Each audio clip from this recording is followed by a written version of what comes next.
This is the Norris Group's Real Estate Investor Radio Show, the award-winning show dedicated to thought leaders shaping the real estate industry and local experts revealing their insider tips to succeed in an ever-changing real estate market. Hosted by author, investor, and hard money lender, Bruce Norris. Hey everybody, it's Aaron Norris today. Today I am joined by Katie Coates. She is the author of Yes Vote, the public hearing plan for developers. She has a long history of working with developers to overcome opposition, build support, and obtain approval for projects, meaning she spent way too much time in city council, planning, and regional and state agency meetings, to be sure. She's a creative strategist at Taylor & Coates PR, based out of Southern California, and she teaches at several local Southern California universities on topics ranging from building community to crisis communication. And I met her in New York City many years ago as we were serving at the Public Relations Society of America. And it wasn't until just a few months ago I even knew her specialty was this, which is highly appropriate considering a bunch of research I'm doing right now. So Katie, thank you for joining us. And I am so looking forward to this interview. Oh my gosh, it's so great to be here, Aaron. So one of the reasons I wanted to talk to you is we've been hopping around, we've been doing a lot of research on affordable housing, and we're preparing for an event that we're doing in September where we're covering specifically the concept of creating value in the market in California where it's really hard to find value. So I'm working with a lot more of our clients that are dealing with vacation rentals, shared housing, adding square footage to home, building new houses, maybe some small tracts and mobile homes.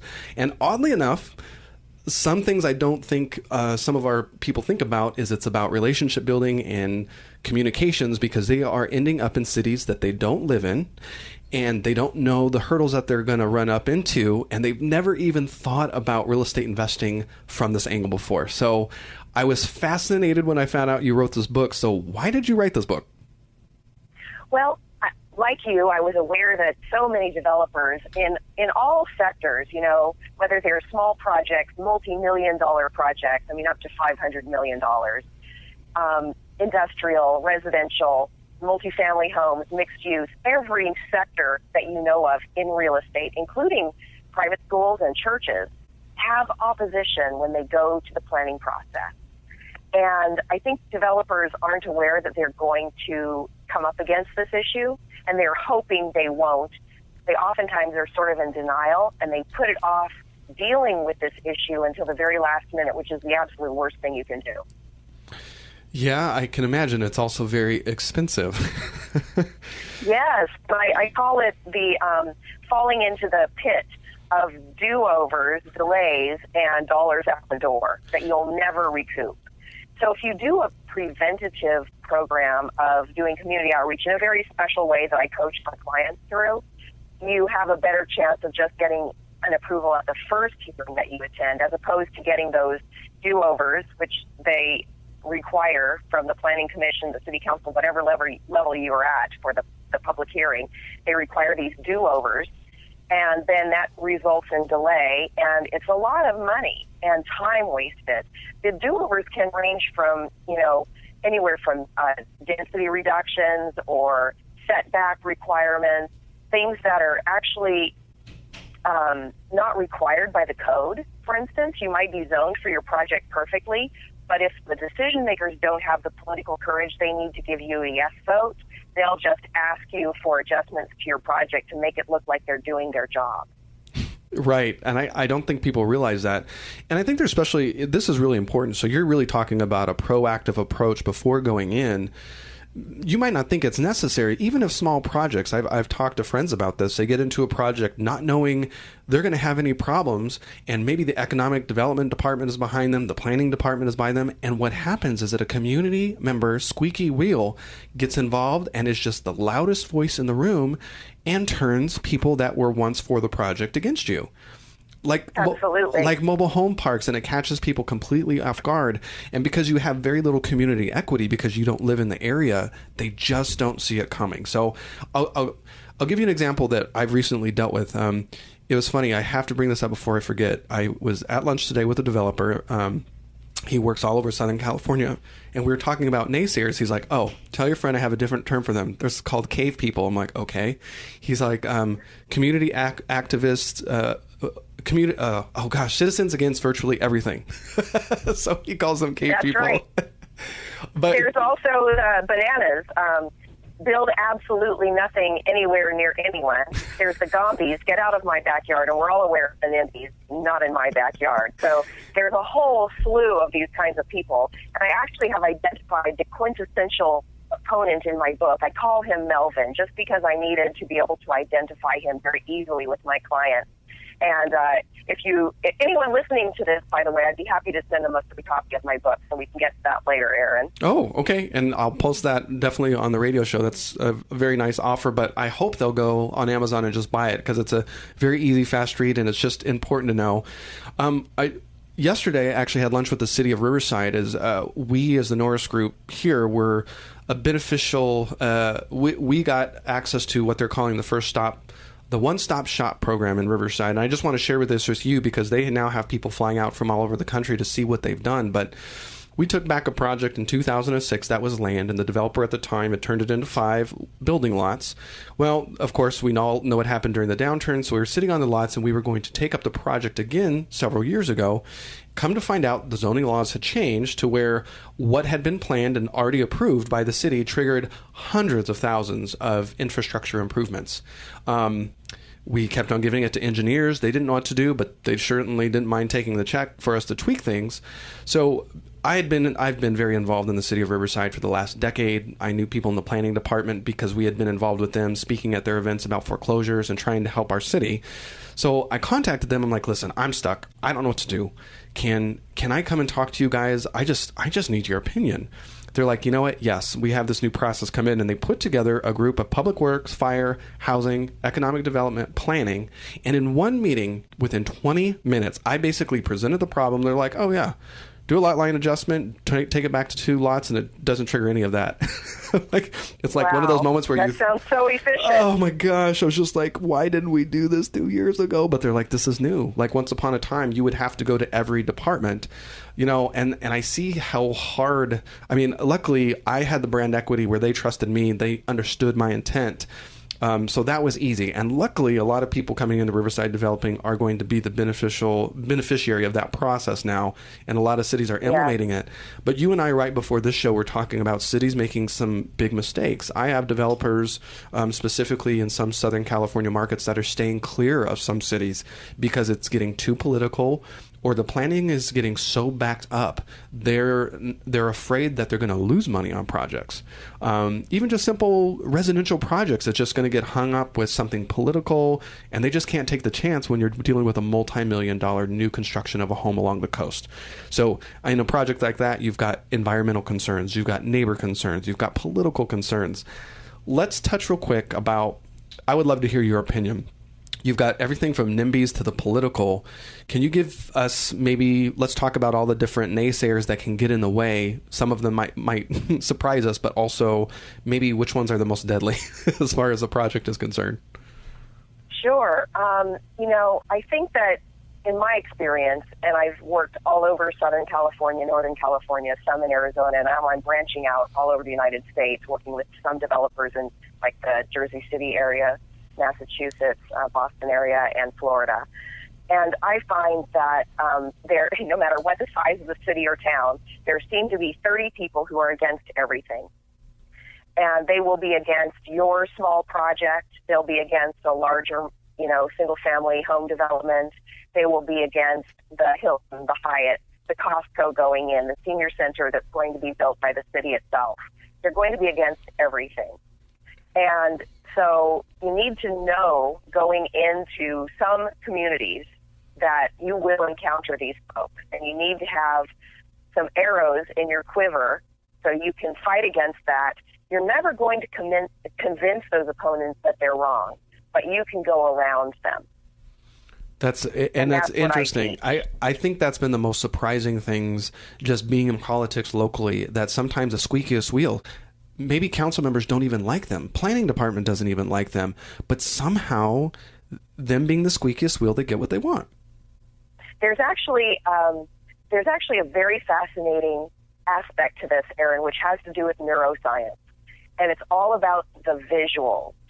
So when those decision makers get to the planning commission or city council, whatever level they work at, in which they need to make that decision and give you a yes vote, they absolutely must have the visuals that will support their decision. So if they don't visibly see support in the room for their yes vote, they are going to turn around and delay you. So you're talking about either physical bodies in the room, or are you talking about letters of support? What does that mean? I would say the most persuasive information is visible. So that would be people in the seats, people at the podium speaking on your behalf in support of your project. They have to give an emotional appeal.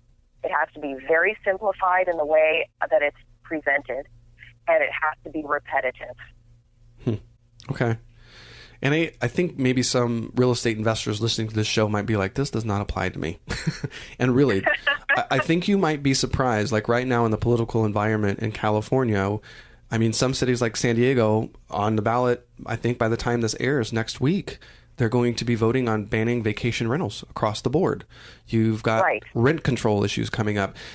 To not understand at least a little bit of the political process is just deadly, because it's coming to our industry. Absolutely. They're doing this all over Orange County as well with the reduction in STRs, short-term rentals. They're just not allowing them in many cities. They're grandfathering in those that already exist, and really, really limiting the ability to continue your business. If that's the business you're in trouble. Yep. And if you want to have a new STR, you're really in trouble. You're just not getting approval. Agreed.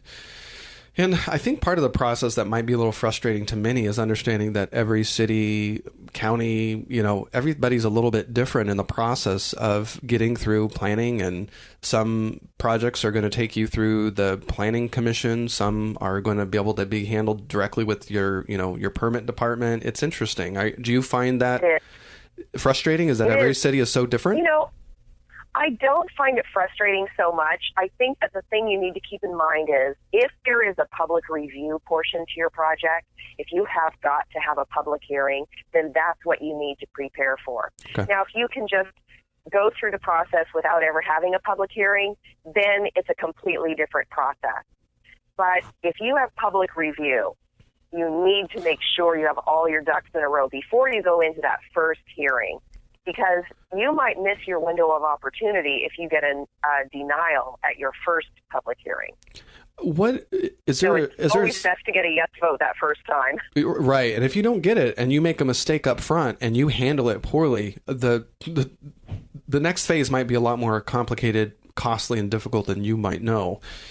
That's right. Is there a trigger that you sort of have in your mind that's going to, I don't know the answer to this, the public review process? At what point in most planning departments is it going to have to go through that? Is it a variance that you're asking for in a project? Is it, something over a certain dollar amount? In your knowledge, is there anything that really triggers that need? In my experience, it has more to do with the city's process itself. So when you're talking to those planning employees, the staffers at the city level, and you're finding out about the process, you want to make sure you know up front before you do anything else, am I going to have to go to a public hearing? Because if that's the case, you need to start doing community outreach, building support at that moment before you even start design. And it can take a long time to especially the larger the project and the more contentious the project, the more time it's going to take you to build enough support to make a difference at that public hearing. Now, if you talk to the planning department staffers and they say, oh, this process that you're going through does not involve a public hearing, you're fine. But if they say it involves a public hearing, and then they also say, but don't worry about it, fly under the radar, don't worry about putting on the whole dog and pony show, that's where you need to say, wait a minute, hold up. Public hearing, public review process, I need supporters. Mm-hmm. Interesting. And we do have a lot of people in our network doing things like lot splits and building new houses. So, there is an opportunity when you're doing that kind of stuff where you're going to have to go and get permission to do some things where this could get triggered, and it'll catch you off guard. And what if you buy a property and you aren't able to do what you thought you were going to be able to do? That can be a really costly mistake. So do you typically recommend just calling the planning department and saying, this is what I'm planning on doing? Will they tell you the hurdles you're going to be up against? Do you find that they know what they're talking about? Generally speaking, if they're good, and most of them are, they will know the process that you'll have to go through. Now, that never guarantees anything, because sometimes there will be the circumstance where you weren't set to go through a public hearing process at all. But some decision maker somewhere hears about your project, and maybe he's heard that there is some rancor, opposition to it, some outrage. If that's the case, they can take it right out of the planning department and say, we're going to have a public hearing about this. And so that's a circumstance that you can't prepare for ahead of time. But if you get an inkling that that's where you're headed, you need to work with the city council to put off your hearing date until you get preparations completed. And preparations, by that I mean you've built some community support. You've really created some partnerships within that community. They see you as a benefit, and I'm talking about people who do charity for other human beings. Mm-hmm. Agreed. Most opposition people never do charity for other human beings. They may volunteer on behalf of animal rights. They may call themselves environmentalists, but they never do charity on behalf of other human beings. That's interesting. So that's where you're going to find your supporter base. Interesting. I never really thought about that. I'll give you an example here in Riverside. I think a lot of people assume that because as long as your zoning is fine, you're fine. It's already zoned for that. I'm going to put it up. Well, we had a case out here where there was a developer who owned something and was going to build something quite appropriate to the zoning. And because it was close to something that was historic, all of a sudden they were complaining it could not be that because the vibration of this industrial spot was going to end up upsetting the historical value of a specific property.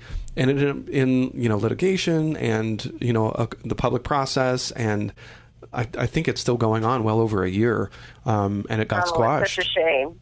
Yeah, and the council member, it's just been a real mess. So even if you assume that you're zoned correctly when you're building, it's good to check out the landscape. It really is. I find a good place to maybe stop by. There's a lot of community groups, like neighborhood groups. If you find them, at least they are in Riverside, they're everywhere, and you've got real community advocates. And one of the things you said was interesting is some community advocates, they only do the neighborhood stuff, but they don't donate their time for other human reasons. That's right. I had never really identified that. That's interesting. So, Sam, now you brought up a good point, Aaron, about the legal side of things, and you alluded earlier to the political side.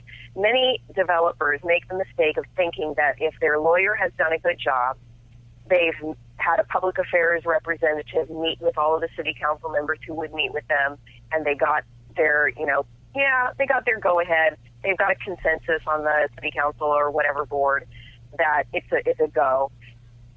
This is not the time to say that's all I need to do. Mm-hmm. Because those two processes, the legal process and the political process, are not related to the community outreach process. They affect them, and the community process affects those other two processes, but they're not related as far as making sure that you get approval at your public hearing just because your lawyer says you're good to go, and just because you got a majority of the board members to say yes to your project in casual meetings. Because what happens is you get into that public hearing, and those decision makers lose their courage. They get cold feet, and they vote against your project at the very last second. I've seen it time and time again. Even though they've given you their promise, they'll vote yes. Yeah. And the reason is because they don't see the support in the room. That my process enables you to actually make sure you get people to show up at your public hearing. And what I've seen in many cases is people will hire a public relations pro who's very good at their job. They're an excellent communicator. They put together great materials, but they're not used to closing deals. They're not used to setting expectations with community members when they do the outreach. They're in the business of informing. And this is a whole different thrust. When you're a developer going after support, you really need to couch everything in a partnership terms. So you're a partner in the community benefiting them, and they need to benefit you back. You do a really good job in the book getting down to the nitty-gritty of getting into the community and what to bring and how to set up. I mean, it's pretty stinking specific. So even if you don't think that you're sort of going to need to go this far because you're building a single-family home on an infill lot, maybe not. But I just encourage people to at least look at it. I think it's very interesting. I think you learn a lot of tips just even in the introduction to the book. There's a part, can you tell me what that name is again, Katie? Yeah, it's Jim Lukashevsky. Jim Lukashevsky. Okay. The Contention Survival Manifesto is pretty brilliant, and I think any negotiator should read those because it's all about avoiding the acute angle and building solid relationships based on transparency, honesty, and obviously that's what we're doing here. Are there any specific triggers right now that you're seeing maybe in the residential space that you see a lot of naysayers that are bringing up on a regular basis that's resonating with the powers that be that's stopping projects? Certainly, our trend recently, the last 10 years, has been to higher densities.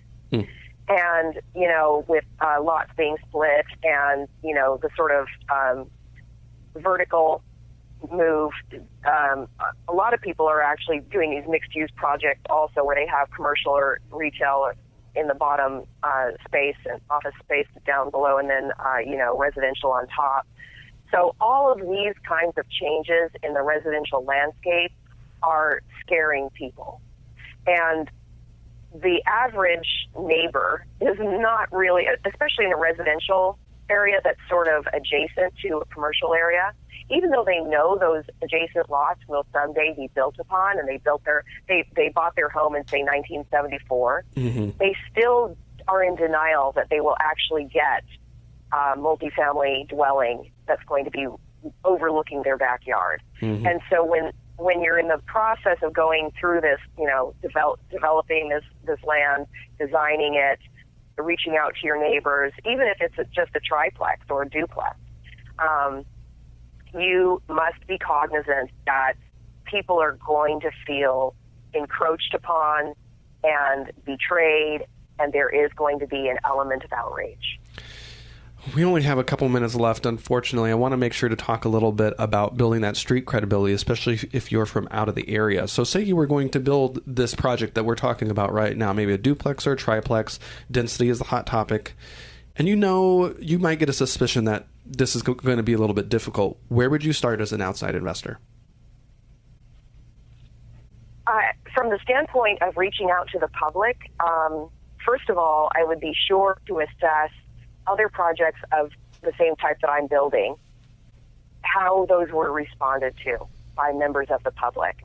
So I would go back and say, I would ask the planning commission, the planning department staffers, are there other projects that have been proposed over the last couple of years that are similar to mine? And what dates were those projects presented to the decision makers? And I would go back and look at the public hearings and hear the arguments that the opponents brought forth during those public hearings. I think sort of an audit of that sort can be very instructive. And then I would start to really look at the decision makers you have right now. Who is going to be looking at your project? And what are the ties to the community? Are they a Rotarian? Are they really active with the chamber? Are they really active with Boy Scouts? Who are their circle? Usually those people are very active on many different levels. Okay. It seems like not only are there 30 opponents in every city, but there are 140 people who do everything else in the city. Exactly. So council members, the planning commissioners, the design review board folks, they are all really active in every sector of the town or city that you're working in. And you need to start figuring out where their ties are, and you need to start making contact with their friends and their colleagues so you understand who is most persuasive to those decision makers. Oh, I knew this was going to go a lot faster than I wanted it, and there's so much more to cover, but luckily it's all in the book. So can you tell the audience how they might find you?